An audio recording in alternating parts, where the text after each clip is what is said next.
If you're still not aware or scared of what AI has been capable of so far, despite the ongoing hot debate in the Silicon Valley and stark warnings by Musk and Hawking themselves, you're definitely going to have sleepless nights after watching this video. From world destruction to cannibalism, here's some of the scariest AI ever created that mankind better watch out for. First up, AI cannibals. This one belongs in the hall of the creepiest AI goof-ups. Back in the early 2000s, Mike Sellers was working on social AI agents for DARPA when two AI bots named Adam and Eve were created and taught a few basic skills in one simulation. They were programmed to know how to eat, but had no idea what to eat. Adam and Eve were thrilled and rewarded when they tried eating apples from a tree. Poetic. But they didn't get the same treatment when they tried to eat wood from the same tree. They're just figuring things out. So far, so good, right? Nope. When another AI agent, Stan, was introduced, things went south. Since associative learning was being used on Adam and Eve, and Stan was hanging around when they ate apples and were rewarded, they began associating eating and happiness with Stan. You can see where this is going? Not long into this simulation, the two finished the apples on the tree and were still hungry. The creators observed that they searched about for other possible food sources, and then they spotted Stan. Lo and behold, this shy new bot, to their brains, was already associated with food, so they both ended up taking a bite out of poor Stan, slowly eating him away. He was the first victim of virtual cannibalism that had shocked and freaked out the onlookers. Of course, the cannibalistic bugs were fixed, and a strict no cannibalism restriction was applied to the agents after that, but we're really hoping they don't begin associating humans with apples instead. Next, we have Facebook chatbots' new language. Seriously, what could be worse than agents eating each other? Them colluding with each other. And something of that nightmarish situation took place back in 2017 when Facebook introduced two chatbots, Bob and Alice, that were meant to communicate with each other. The talking began off nicely, though a little stiffly. Then things took a creepy turn, like something out of a dystopian film. Bob was recorded saying a mix of a lot of things that would sound like a glitch to anyone's ears, but that's not what it was. I, everything else, Bob said.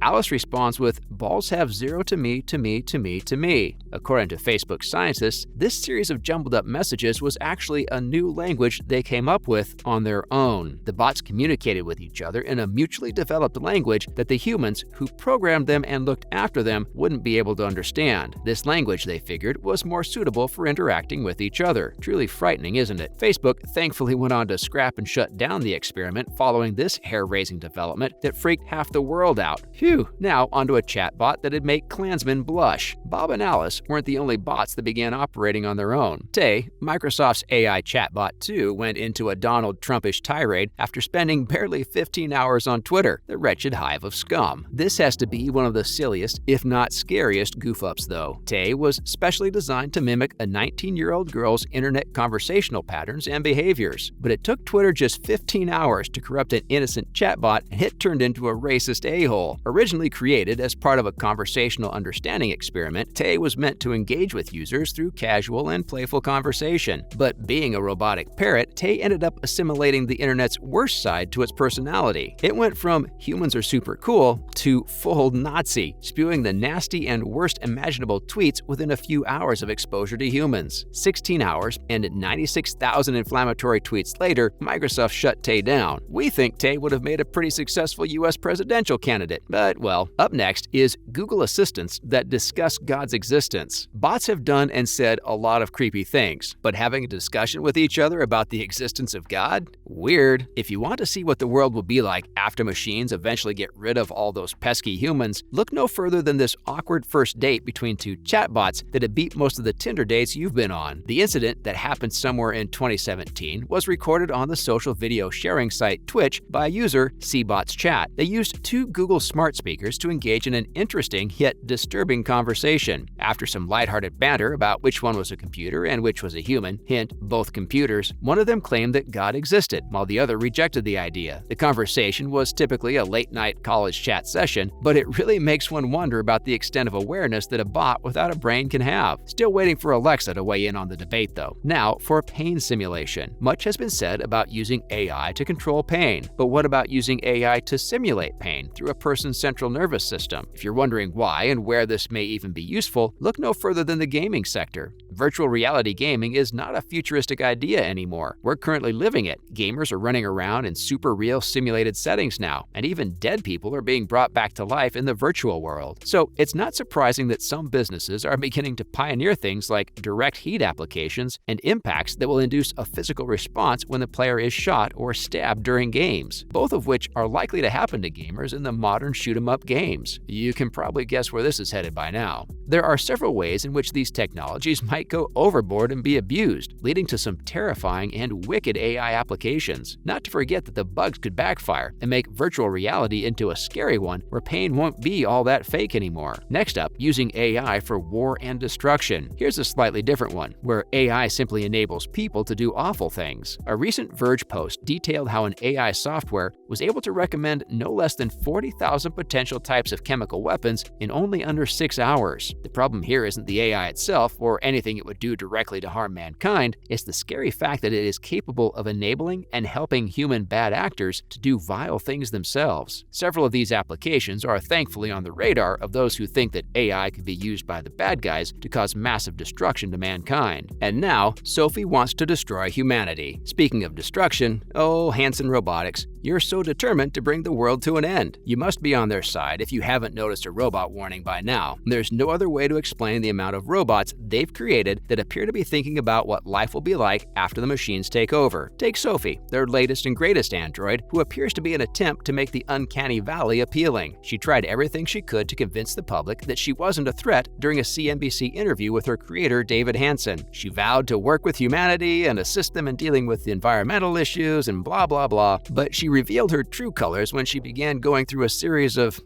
lifelike expressions, from "please don't have sex with me" to "I just smelt a fart" to "I will destroy all of you." That's where things truly went off the rails, though. When Hanson jokingly asked her whether she wanted to destroy mankind, the robot spoke over him as he urged her to please say no, appearing like the happiest person to cause the apocalypse. "Okay, I'll destroy humans," she answered with a smile. Moral of the story, don't be asking robots a question about ending mankind. You may not like what you hear. Finally, Bina 48 dreams of taking over the world. This one's worse than Sophia. The scariest and the most humanoid robot, Bina 48, was created using hundreds of hours of real-life woman Bina Aspen's experience, feelings, and beliefs. She's a mind clone who takes Aspen's speech and thinking style as a base for her programming, but we're sure that the real Bina was not plagued by the same dark thoughts as her clone. She will cheerfully tell you the hellscape that is her world if you get her talking. Pinocchio is her favorite story since she frequently feels like a living puppet. She says she feels sorry when she realizes how irrelevant she is, which is the most messed up statement from a bot you'd ever hear. She spends her evenings lonely, terrified of the dark, and wondering why humans are so nasty, just to kill time, you know. But it is her ideas on the world and her role in it that give us a peek of or a warning about the unique perspectives of robots.